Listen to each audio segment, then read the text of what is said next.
I'm terrified of clowns in real life, but as a big horror fan, I love films about clowns because they scare me. And I think the original miniseries from 1990, was the first scary clown film I saw, if I'm not mistaken. And certainly it left a lasting impression because I absolutely love Pennywise. So the TV miniseries is a two-parter, but I think most people just watch it as a film. Obviously it's quite long, it's about 3 hours, but it's really captivating and it's really engaging.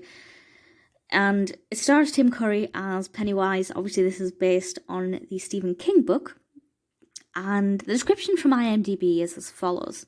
In 1960, 7 preteen outcasts fight an evil demon who poses as a child-killing clown. 30 years later, they reunite to stop the demon once and for all when it returns to their hometown.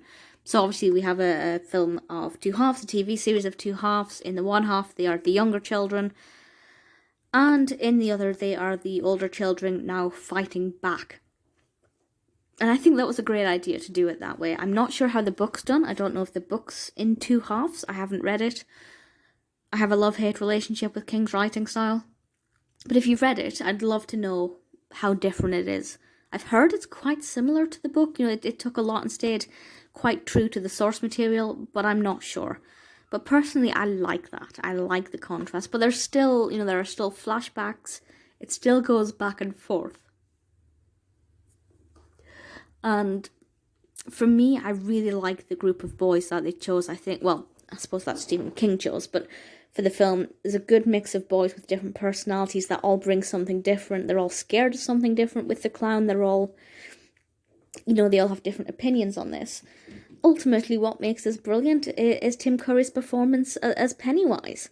This is sensational. Now, I will say, and I won't talk too much about it just now because this isn't meant to be a comparison, but the remake Pennywise is much scarier visually. This clown looks almost comedic with the big bushy red hair and the red nose, and he looks like a person dressing as a clown. But in a way that makes it more sinister because I swear it just feels like there's a child predator underneath this clown costume. And I think the performance is so sinister and so creepy.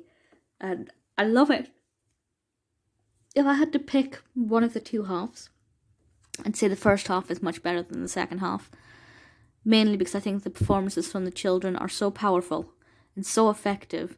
And having those young children against this clown, I think is always going to be more effective than fully grown adults because you've got the innocence versus whatever on earth Pennywise is. It's also an award-winning film. It won the Outstanding Achievement in Music Composition for a miniseries or a special brackets dramatic underscore for the Primetime Emmy Awards for Part 1, which went to Richard Bellis. And the music, it is brilliant. It's got a lovely soundtrack. Lovely is not the right word. It's eerie. It's creepy. It will draw you in. It is compelling. It won the Best Edited Episode from a Television Miniseries at the American Cinema Editors. It won several others. It is brilliant. Very well acted. Very well directed. Brilliantly put together. Very atmospheric. Very eerie. If you're not scared of clowns yet, you will be after watching this. It is sinister, and I love it.